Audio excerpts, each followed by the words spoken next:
Today I'm challenging myself to make the fat quarter pop up. Let's see how this goes.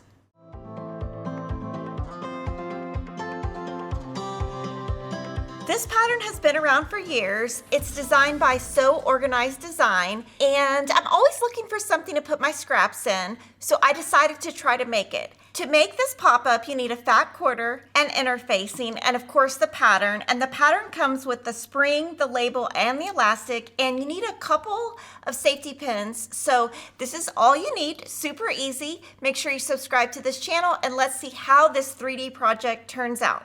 So when you open your pattern, you have your spring, your elastic, and this label. I'm going to set those aside and just open up the pattern. And the first thing it tells you to do is to apply interfacing, but it doesn't want you to apply interfacing to the entire fat quarter. So what I'm going to do is I'm going to take the stabilizer and I'm going to cut a piece that's 13.5 by 18. That's my first step.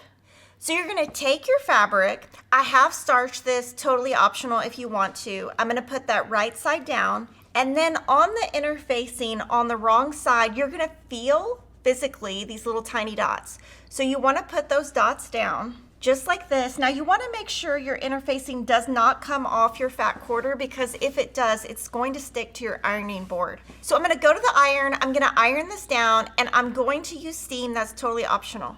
So you want to iron it where it's nice and flat, you don't have any crunchy spots, and you want to make sure it really sticks down and it's not peeling up anywhere. So looking at your pattern, you want to cut your body 13 by 17.5, and that part you want out of your stabilizer. So I'm going to use my mat to cut. It'll just make it easier.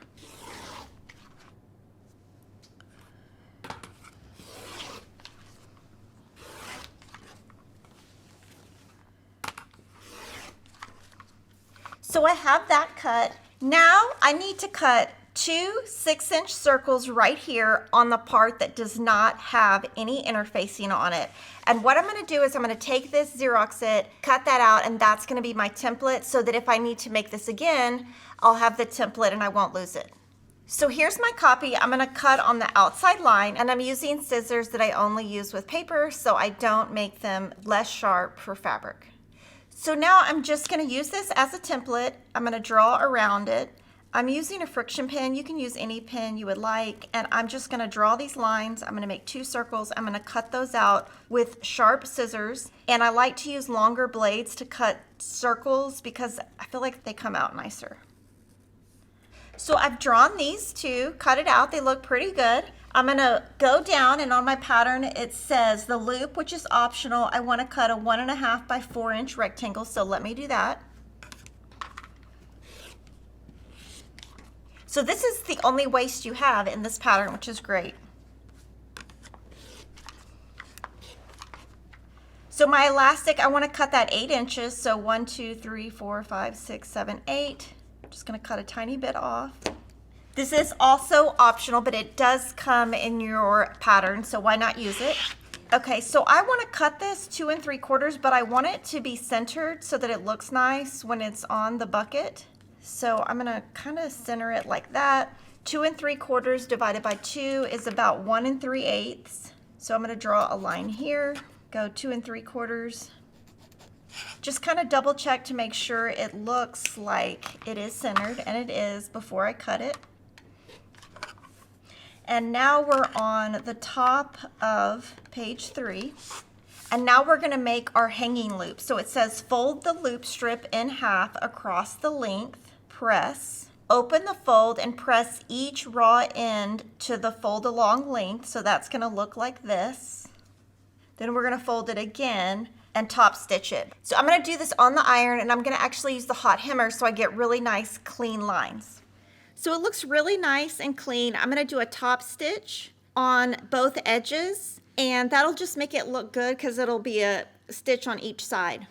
Now I'm going to place my fabric right side up, and I'm going to draw over, and I'm going to mark a line at the 4.5, 8 3/4, and 13 inch mark on this top and bottom side.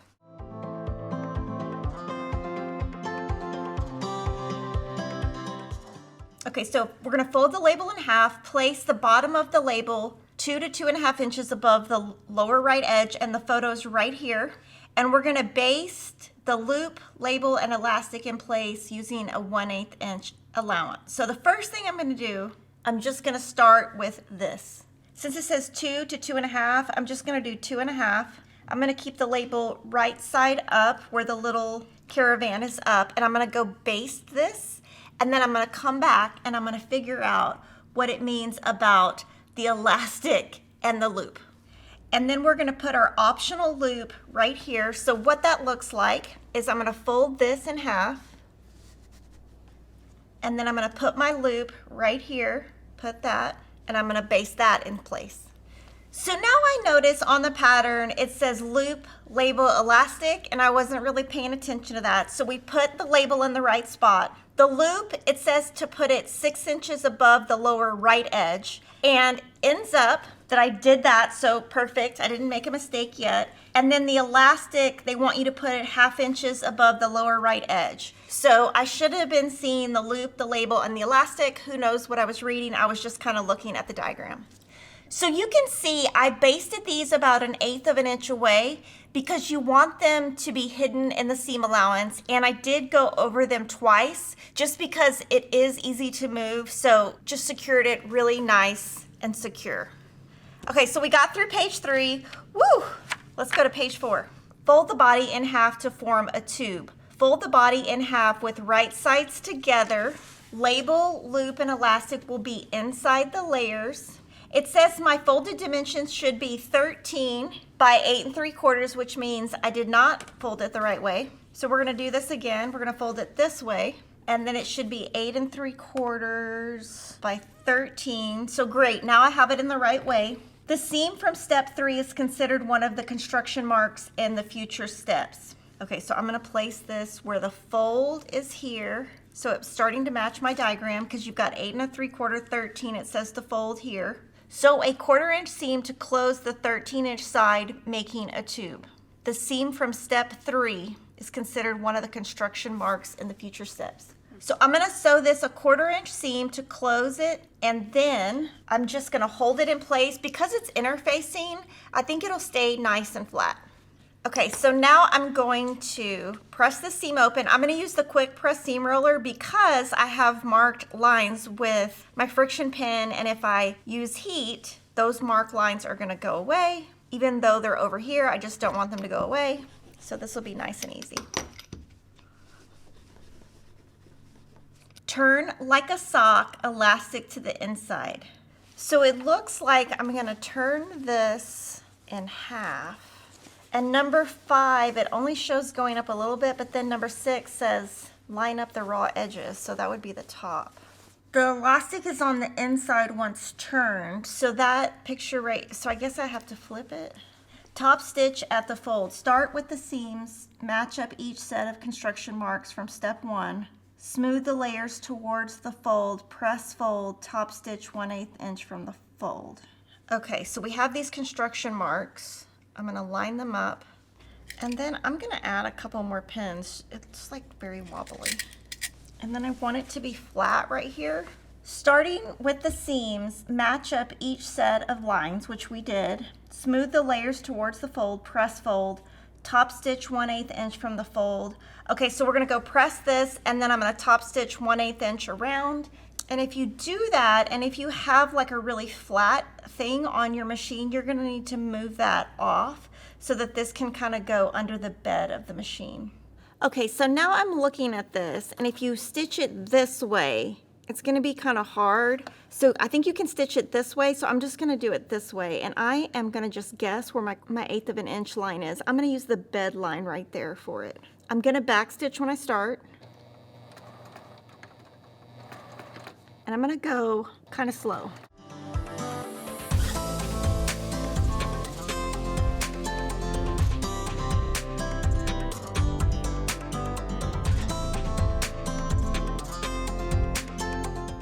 Okay, when I get to my previous stitching, cut the previous thread so I don't sew over them. I'm gonna get right to the stitch and then back stitch. And then I'm gonna cut these stitches. And this is the inside, so you won't see it, but I just want to make sure this side, which I'm going to flip out, looks nice. Okay, so it looks like we finished page 4. Insert the spring. Slide the spring with the tape still in place between the 2 layers of the body. Okay, and then you want to put it right on that top stitch. Just try to, I guess, get the spring down as much as you can. Now it tells me the tape needs to be between the 2 construction marks. Now that I have it all in there, now I'm gonna have to rotate it. Now we're gonna secure with safety pins. 1 mark at a time, match up the raw edges at the marks and smooth the layers with your fingers towards the spring.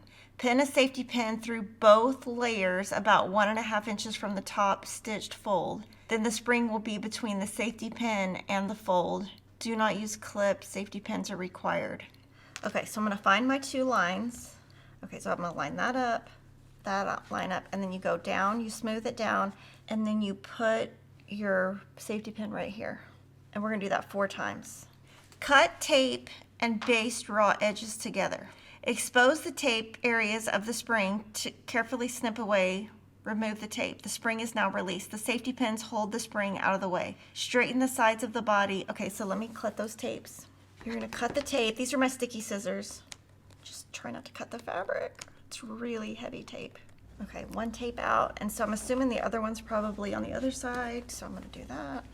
Baste both layers 1/8 inch from the raw edges all the way around. Do not remove the safety pins. So I'm gonna do the same thing here that I had done. I'm just gonna line up these and pin again just to make sure I've got everything, and I'm gonna stitch around this top. And when it's basting, you can make your stitch length super long so that if it's not exactly perfect, it'll give a little bit.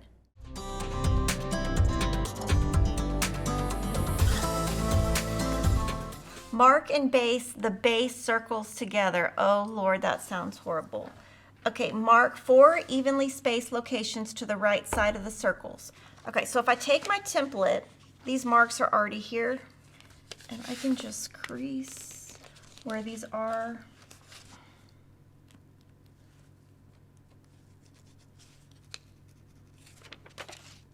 I'm sure there's a simpler way to do this, but this works for me right now.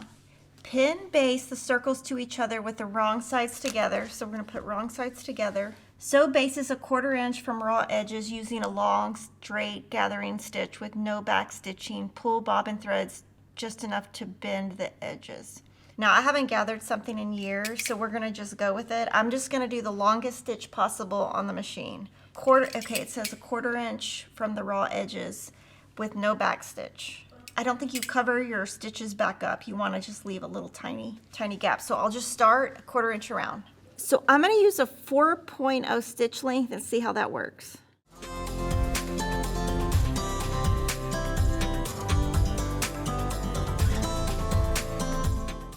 So I probably should have left longer threads, but I didn't, but that's okay. So I'm going to pull together, and then don't break your thread. You can kind of gather in sections.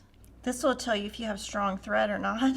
This is gonna go here, but it's not really gathered exactly even, so I'm just gonna mess with it a little bit, and then the 4 marks from the top, you're gonna match with the 4 marks on the other. Okay, I'm gonna line the lines up, and then maybe mess with the gathering after.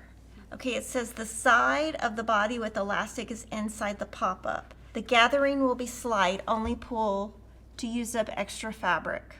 Okay, now it says using a 1/4 inch seam, stitch the base to the body on the gathering stitches. You need to go slow and stop with the needle down as you work. It is a bit of a squeeze, so stop and adjust the bulk and rotate so the stitching area is flat and even.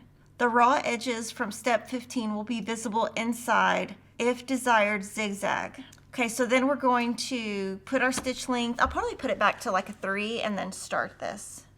Okay, so it says you can add zigzag stitches if you want, and I'm not going to do that because my machine only does straight stitching. And then it says, with safety pins still in place, turn the body so the side with elastic is on the outside. Gently roll the fabric around the spring. Turn the body most of the way to the outside prior to removing safety pins. Okay. So I can see these basting stitches, they're not hidden, so I'm gonna just remove those stitches in a little bit. You could just sew over them, but I don't want to. Remove the pins and wiggle the spring free, view a finished top. Now get ready, pop your pop-up a few times until it expands. Okay, so the first thing I'm gonna do is I'm gonna remove these little basting stitches before I do anything. Okay, so now we want to take off these safety pins. And the bigger the safety pin, the better. Luckily, we had really big ones. I'm not sure if the pattern tells you that or if we just guessed correctly. And these are like the big ones that are curved, and we do sell these at Fat Quarter Shop. Okay, so now we want to get the spring to go. Oh, there it popped. Okay. So like if you just put your hands through it, I think the spring, it just needs to go all the way around. So they just told me this is what it's supposed to do. So great. So the elastic is, if you want to travel with it, you can do this kind of thing. So, and I'm going to be using this in videos to dump my scraps. But what I would do is when I was doing the ruffle, I would have just done that by hand. I would not have tried to baste it, add all those stitches, and then have to do this again. And you can kind of tell my circle, I'm a little bit off, but you know what? You're not going to see that. So there you go. That is the Fat Quarter pop-up. So it's not perfect. I could definitely do this again with the changes I just mentioned. And I guess you can hang this on the side of your sewing machine table to keep your scraps in. Have you made this, and what changes would you make? Thanks for watching. I'll see you next time.